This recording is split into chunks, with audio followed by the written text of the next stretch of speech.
नमः शिवाय।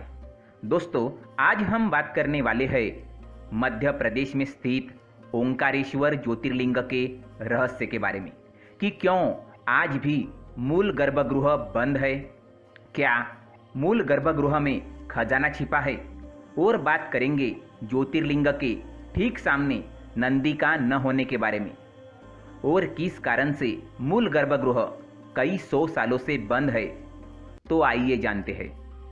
ओंकारेश्वर ज्योतिर्लिंग मध्य प्रदेश में पवित्र नर्मदा नदी के तट पर स्थित है। यह ज्योतिर्लिंग शिव के 12 ज्योतिर्लिंगों में से एक है। इस स्थान पर नर्मदा के 2 धाराओं में विभक्त हो जाने से बीच में एक टापू सा बन गया है। इस टापू को मांधाता पर्वत या शिवपुरी कहते हैं। नदी की एक धारा इस पर्वत के उत्तर और दूसरी दक्षिण होकर बहती है। दक्षिण वाली धारा ही मुख्य धारा मानी जाती है और इसी मांधाता पर्वत पर श्री ओंकारेश्वर ज्योतिर्लिंग का मंदिर स्थित है। पूर्व काल में महाराजा मांधाता ने इसी पर्वत पर अपनी तपस्या से भगवान शिव को प्रसन्न किया था। तभी से इस पर्वत को मांधाता पर्वत कहा जाने लगा। इस ज्योतिर्लिंग के 2 स्वरूप होने की कथा पुराणों में दी गई है। इस ज्योतिर्लिंग के संबंध में पुराणों में यह कथा वर्णित है। एक बार विंध्य पर्वत ने पूजा अर्चना के साथ भगवान शिव की 6 मास तक कठिन उपासना की। उनकी इस उपासना से प्रसन्न होकर शंकर जी वहां प्रकट हुए। उन्होंने विंध्य को उसके मनोवांछित वर प्रदान किए। विंध्याचल की इस वर प्राप्ति के अवसर पर वहां बहुत से ऋषिगण और मुनि भी पधारे। उनकी प्रार्थना पर शिवजी ने अपने ओंकारेश्वर नामक लिंग के 2 भाग किए।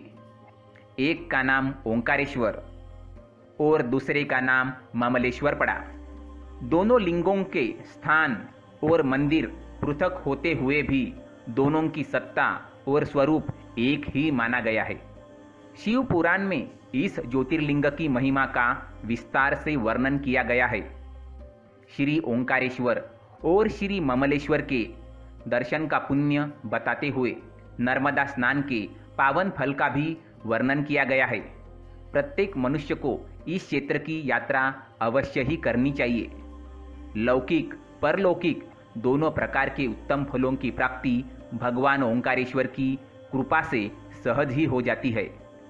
अर्थ, धर्म, काम, मोक्ष के सभी साधन उसके लिए सहज ही सुलभ हो जाते हैं।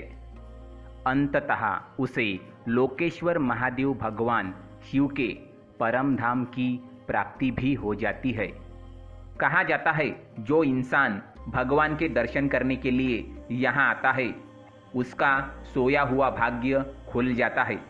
12 ज्योतिर्लिंगों में से एक ओंकारेश्वर मंदिर के ज्योतिर्लिंग और उसके गर्भगृह को लेकर स्थानीय संतों और पुरातत्वविदों का मानना है कि इसका मूल गर्भगृह आज भी बंद है। शंका की वजह है वर्तमान गर्भगृह में नंदी की प्रतिमा का ज्योतिर्लिंग के ठीक सामने न होना है। अन्य सभी 11 ज्योतिर्लिंगों और शिव मंदिरों में शिवलिंग या प्रतिमा के ठीक सामने नंदी की प्रतिमा स्थापित है, लेकिन ओंकारेश्वर मंदिर में नंदी के ठीक सामने दीवार है। जबकि ज्योतिर्लिंग की मान्यता वाले शिवलिंग मंदिर के एक कोने में स्थापित है।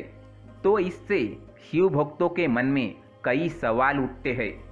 यही नहीं, 5 मंजिला मंदिर में 4 मंदिर महाकाल, सिद्धेश्वर, गुप्तेश्वर और ध्वजाधारी मंदिर के गर्भगृह एक सीध में है, जबकि ज्योतिर्लिंग का शिखर मंदिर परिसर में अलग है। इससे स्थानीय संतों और शिव भक्तों के मन में कई सवाल है। कहा जाता है कि गर्भगृह में राज परिवार का बेशकीमती खजाना भी होने की भरपूर संभावना है। इसे लेकर भी ओंकारेश्वर मंदिर कई बार सुर्खियों में रहा है। प्रशासन ने इसे खोलने की योजना बनाई, लेकिन राज परिवार के विरोध और मामले की गंभीरता को देखते हुए सिरे नहीं चढ़ सकी। माना जाता है कि इसलिए आज भी मूल गर्भगृह बंद है। अब इस दीवार पर ग्रेनाइट लगाकर पैक कर दिया है। इससे मंदिर में जाने के बाद आम श्रद्धालु को समझना मुश्किल होता है। आज भी इन चीज़ों से आशंका बनी हुई है, जैसे ज्योतिर्लिंग के ठीक सामने नंदी का न होना, 5 में से 4 मंदिरों का शिखर अलग होना, महाकाल मंदिर के ठीक नीचे के हिस्से का अलग होना, 1969 के gazetteer of India Madhya Pradesh east Nimar में भी मंदिर के बारे में कुछ जानकारियां प्रकाशित है। इसमें गर्भगृह का भी उल्लेख है। गजेटियर में नंदी और ज्योतिर्लिंग को एक साथ न होने और नंदी के सामने दीवार बनाकर मूल गर्भगृह को बंद करने का उल्लेख है।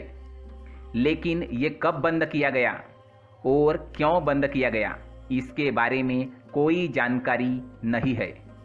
ओंकारेश्वर मंदिर की जांच कर चुकी जीसीएस ग्रुप गुजरात की टीम ने बताया कि 64 खंभों वाले इस मंदिर पर परमार काल की नक्काशी की गई है, जो अधिकतर पुरातन और ज्योतिर्लिंग मंदिरों में बनाई गई है। इसमें हर खंभे पर 12 प्रतिमा है। इस टीम ने भी ज्योतिर्लिंग और नंदी की दिशा अलग होने पर आशंका जताई थी। आदि गुरु शंकराचार्य की तपस्थली से नर्मदा नदी तक जाने वाला रास्ता गुफा समान है। इस गुफा में 2 रास्ते हैं। स्थानीय लोगों के अनुसार एक रास्ता सीधे घाट पर जाता है, जबकि दूसरा गर्भगृह के अंदर जाता है। लेकिन चारों ओर से नवनिर्माण के चलते वह बंद हो गया है।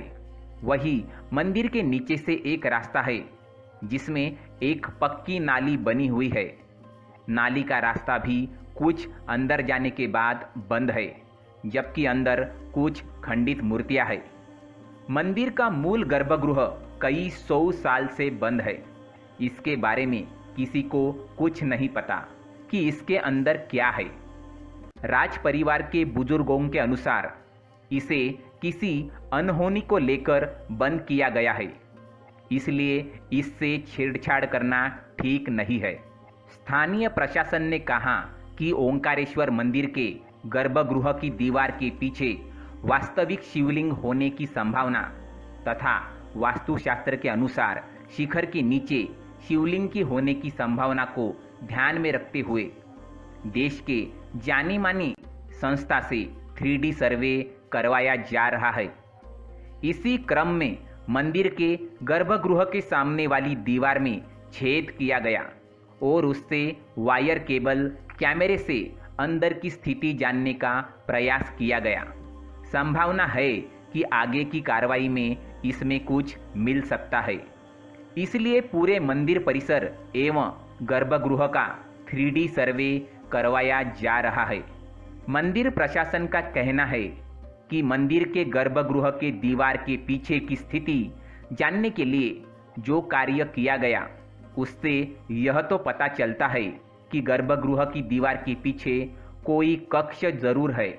आगे भी आधुनिक मशीनों के माध्यम से गर्भगृह की दीवार के पीछे की स्थिति तथा संपूर्ण मंदिर परिसर की वस्तु स्थिति जानने के लिए यह कार्य आगे शीघ्र ही प्रारंभ किया जाएगा। ओम नमः शिवाय।